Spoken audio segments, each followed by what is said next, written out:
গুরু বৈষ্ণবের সেবা যত্ন করবে, নিরামিষ আহার করবে, ঠাকুরকে ভোগ লাগিয়ে সেই প্রসাদ পাবে। সব কিছু মাথা ঝুঁকিয়ে নাম নেওয়া হয়। নামটা যেই পাওয়া হয়ে যায় তখন আর তাদের কিছু মনে থাকে না। গুরু গোবিন্দের সেবা দূরে থাক, বিষয় বাসনা নিয়ে ব্যস্ত, আর সেবার দিকে তাদের লক্ষ্য থাকে না। তাহলে এই যে আপনি লক্ষ্যভ্রষ্ট হলেন, গুরুর কাছে কথা দিয়ে কথা রাখলেন না, এতে কি হলো? গুরু অপরাধ হলো, গুরু চরণে অপরাধ হলো। আর কি হবে? তার সাথে সাথে ওই যে নামটি নিলেন, অনেকে খুব গর্ব করে, ও বড় গোসার কাছ থেকে নাম নিয়েছি, গৌড়ীয় মঠে বড় গোসার কাছ থেকে নাম নিয়েছি। অনেক শিষ্য আমার গুরুদেবের, অনেক শিষ্য, অনেক কিছু পাওয়া যায়, বড় নাম নিয়েছি। কিন্তু আপনি তার জন্য দায়ী গুরুবর্গ। গুরুবর্গ তারে না করে জমি বীজ রোপণ করলো কেন? জমি তৈরি করিনি, তার বীজ রোপণ করার দরকার। যেমন আমাদের মঠে গুরুদেব আমাদের তৈরি করিনি, তার বীজ রোপণ করেছে। এটা তো এটা তো সবাই করে না, এটা তো সবাই করে না। আমি সবার কথা বলছি বাবা, এখানে আপনার ব্যক্তিগত কথা বলছি, আমি ব্যক্তিগত কথা বলছি না, সবার কথা বলছি। রাধে রাধে। আপনাকে দিয়ে বিচার করলে হবে না, জগৎকে নিয়ে বিচার করতে হবে। অন্যান্য জীব কিভাবে চলছে, আপনি তো পেয়েছেন, আপনি ধন্যার্থী ধন্য হয়েছেন, আপনি ধন্যার্থী ধন্য হয়েছেন, কিন্তু অন্যকেও তো পথে আনতে হবে। সেই শিক্ষাটা তো আপনাকেই দিতে হবে। জয় রাধে। সেই শিক্ষাটা আপনাকেই দিতে হবে। এখন আপনি যদি অহংকারের চূড়ায় বসে থাকেন যে না আমি ভালো গোসাই পেয়েছি, আমি ভালো পেয়েছি, আমি অনেক কিছু পেয়ে গেছি, না, আপনি পেয়েছেন, আপনি আর 10 জনকে শিক্ষা দিন, আপনি তাকে ভালো বলুন। আপনি যেটা পেয়েছেন আপনি তাদেরকে সেইভাবে বুঝিয়ে আপনার গুরুর কাছে নিয়ে যান, তবেই সে না আপনি একজন ভক্ত, আপনি একজন সাধু বৈষ্ণব। আপনার ভিতরে সেই ত্রিনাদপি ভাবকে আমরা লক্ষ্য করব। হরি বল, হরি হরিবল, হরিবল, হরিবল, হরিবল। তাই গুরুচরণ আশ্রয় করে গুরু বাক্য মানতে হবে। যদি আপনি সেই বাক্য রক্ষা না করেন তাহলে আপনার ওই মন্ত্র নেবা কোনো কাজ হবে না, এই মন্ত্র নিরর্থক।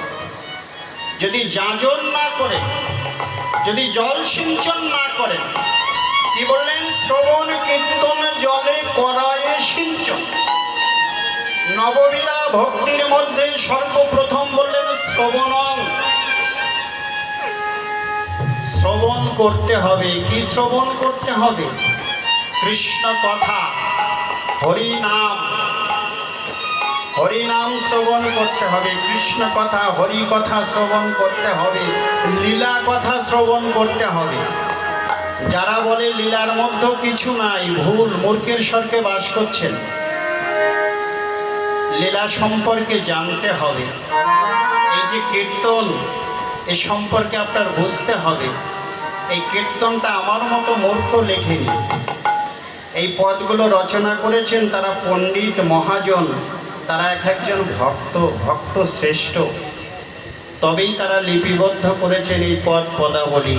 এই যে পর্যায়ক্রমে লীলা, যেমন আজকে অষ্টকালীন লীলা শুরু হলো, সকাল থেকে রসগোল্লা কীর্তন হলো, এখন গোষ্ঠলীলা, তারপরে হবে সূর্য পূজা, তারপরে হবে আপনার উত্তরাগষ্ট, তারপরে হবে আপনার রূপ আক্ষেপ, অভিষেক, রাসলীলা। এই যে পর্যায়ক্রমে সাজানো, ভক্ত শুধু হলে হবে না, আমাকে যাজন করতে হবে। কি যাজন জানেন? এগুলো গুরু ঘরের কথা অনেকেই জানেন না, শুনে যান। গুরু ঘরে প্রবেশ করলে গুরুর নির্দেশ থাকে অষ্টকালীন লীলা স্মরণ করতে হয়, সেটা আমরা কেউ করি। অষ্টকালীন লীলা, যখন যখন যে লীলা, সেই লীলাটি স্মরণ করতে হবে। কজন আমরা করি বলুন তো? সেই লীলা স্মরণ করতে হবে। গুরুদেব যে ঘর দিয়েছেন আমার যে সিদ্ধ মঞ্জুরি নামা দিয়েছেন সেই ঘরের কাজ করতে হবে, তবেই আপনি একজন মহাত্মা, আপনি একজন সিদ্ধ বৈষ্ণব। তার আগে নয়, কর্মক্রিয়া কাজ করতে হবে, তবেই সে পরম বৈষ্ণব হবে। নিতাই গৌর হরি বল, হরি বল। তাই নববিধা ভক্তির মধ্যে সর্বপ্রথম বললেন শ্রবণাং, তারপরে বললেন কীর্তন। আগে শ্রবণ করো, তারপর কীর্তন করলে কি হবে? উপজিয়া বাড়ি লতা ব্রহ্মাণ্ড ভেদি যায়, ব্রহ্মাণ্ড ভেদি যায়, বিরজা ব্রহ্মলোক ভেদি পরপব পাই। বিরজা ব্রহ্ম লোক ভেদি পর ব্রহ্ম ব্রহ্ম পাই। যখন আপনি এই নববিধা ভক্তি যাজন করছেন, রাধে আস্তে আস্তে উপজিয়া বাড়ে লতা, লতাটি বাড়তে বাড়তে চলেছেন। কোথায় চলেছে? বললেন বিরজা ব্রহ্মলোক ভেদি পরব্রহ্ম চলে যাচ্ছে। এই যে বিরজা নদী, বিরজা নদীটা হলো কারণ সমুদ্র, মায়া নদী। আমরা তো সবাই বড় বড় আস্ফলন করি, বড় গোসাই, আমি শ্রীধর বাবা বড় গোসাই। না বাবা, অত সস্তার ব্যাপার নয়।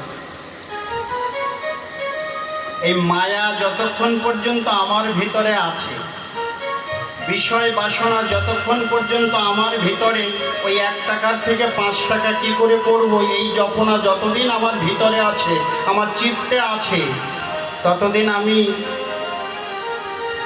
ভগবত চরণ পাদপদ্ম কোনোদিনই পাবো না। মায়া